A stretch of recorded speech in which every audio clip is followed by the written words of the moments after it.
MMA Plus here with Josh Rowe at BAMMA Fortnight 1, victorious in your MMA semi-pro debut, but you look like you'd done that before. I actually hadn't. That was my first fight in general. I had 3 weeks to prepare for it. I've never fought as an amateur in MMA. I had quite a few boxing bouts, did quite well in them. Thought I could bring that to the table. I didn't get to show as much of it today. That was mainly just because I didn't know what to expect. I didn't want to go out there guns blazing. Could have gone for the knockout maybe, but I just wanted to win.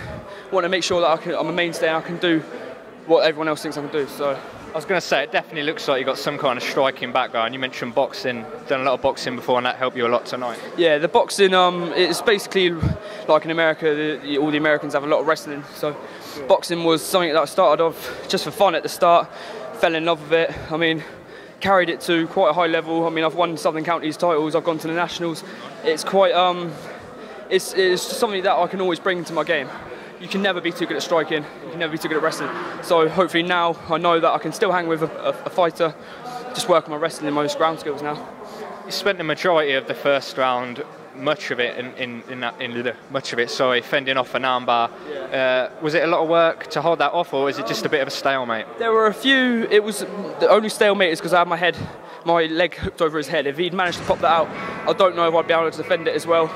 He's well versed in jiu-jitsu and things like that, so he definitely had the advantage there. I just wanted to play it safe and not waste any energy or get myself in a stupid spot.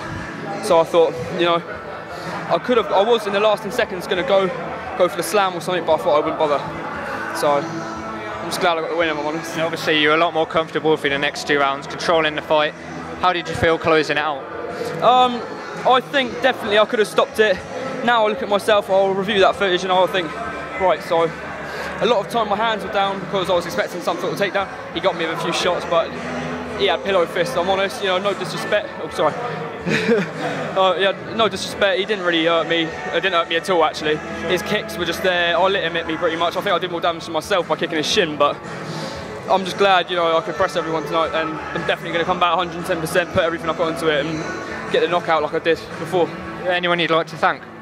My coaches who actually stood behind the camera, Benny Carr and Dan Bourne. I've got a lot of training partners back at Exile Gym. My boxing coach, Danny Harkins, who's brought me such a long way in the last year. I mean, I didn't get to showcase as much of it tonight, but I'm glad I got the win, and then soon I'll be able to make sure everything goes my way. As well as that crowd you had behind you, how good was that being the hometown boy? Well, again, this is the first time I fought in a home crowd, so when I went there, it was quite funny, to be fair, because I'm not used to it. So when I'm going there, and I heard everyone applauding, it just gives you that big boost, that big suck of energy. I mean, I felt so unfit in that fight, but I know I can do 10 rounds and not die. It's just the adrenaline come through and everything, but next time, definitely gonna get that knockout.